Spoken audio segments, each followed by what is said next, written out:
পাল্টাপাল্টি হামলার মধ্যে ইরানের বিরুদ্ধে গুপ্ত হত্যার ষড়যন্ত্রের অভিযোগ এনেছেন ট্রাম্প। তেহরানের বিরুদ্ধে হুঁশিয়ারি দিয়ে তিনি বলেছেন, দেশটিকে নিশ্চিহ্ন করতে 1000 ক্ষেপণাস্ত্র প্রস্তুত। তবে এই অভিযোগ প্রত্যাখ্যান করে ইরান বলছে, তুরস্কে যাওয়া আসার পথে ট্রাম্পকে হত্যা করাটা সহজ ছিল, তবে প্রতিবেশীদের সঙ্গে সম্পর্কের স্বার্থে ইরান সেটি কখনো করবে না। ট্রাম্প নেতানিয়াহুর মৃত্যুদণ্ডের দাবিতে সোচ্চার ইরানিরা। জানাজা থেকে শোকানুষ্ঠান সবখানেই খামেনি হত্যার প্রতিশোধের দাবি তোলা হয়। শুধু জনতার কাতার থেকেই নয়, শীর্ষ সামরিক কর্মকর্তারাও প্রতিশোধ নেওয়ার কথা বলেছেন। বিপ্লবী গার্ড বাহিনী আইআরজিসির শীর্ষ কমান্ডার আহমেদ ওয়াহিদি অঙ্গীকার করেছেন, উপযুক্ত সময় সাবেক সর্বোচ্চ নেতার খুনের বদলা নেওয়া হবে।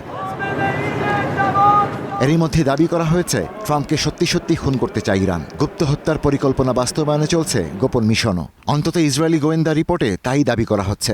মার্কিন সংবাদ মাধ্যম ওয়াল স্ট্রিট জার্নাল ওই সূত্রের বরাতে প্রতিবেদনও প্রকাশ করেছে। শুধু তাই নয়, তুরস্কে অনুষ্ঠিত ন্যাটো শীর্ষ সম্মেলন থেকে ফেরার পথেই আক্রান্ত হতে পারেন ট্রাম্প, এমন শঙ্কায় বিমান পরিবর্তন করেছেন তিনি। কাতারের উপহার দেওয়া নতুন বিমানের বদলে পুরনোটাতেই চড়েন ট্রাম্প।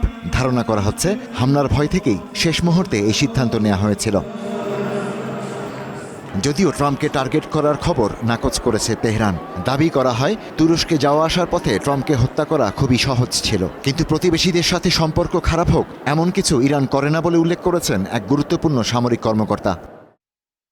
তুরস্ক সফরকালে প্রেসিডেন্ট ডোনাল্ড ট্রাম্প আমাদের একেবারে হাতের নাগালে ছিলেন। আমরা খামেনির হত্যার প্রতিশোধ নিতে চাই, কিন্তু প্রতিবেশী দেশগুলোর সঙ্গে বন্ধুত্বপূর্ণ ও সুসম্পর্ক বজায় রাখার স্বার্থে সে সময় তাকে নিশানা করিনি।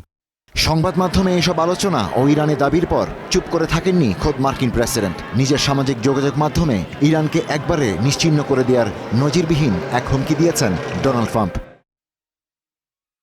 ইরান যদি বিশ্বের কোনো প্রান্তে মার্কিন প্রেসিডেন্ট অর্থাৎ আমাকে হত্যার চেষ্টা বা কোনো হামলা চালায়, তবে তাদের নিশ্চিহ্ন করতে 1000 ক্ষেপণাস্ত্র পুরোপুরি প্রস্তুত রাখা হয়েছে। এর পরপরই আরও হাজার হাজার মিসাইল আঘাত হানবে। আগামী 1 বছর বা তারও বেশি সময়ের জন্য ইরানের সমস্ত এলাকা সম্পূর্ণরূপে ধ্বংস ও নিশ্চিহ্ন করে দিতে মার্কিন সামরিক বাহিনীকে প্রয়োজনীয় নির্দেশ এরই মধ্যে দেয়া হয়েছে।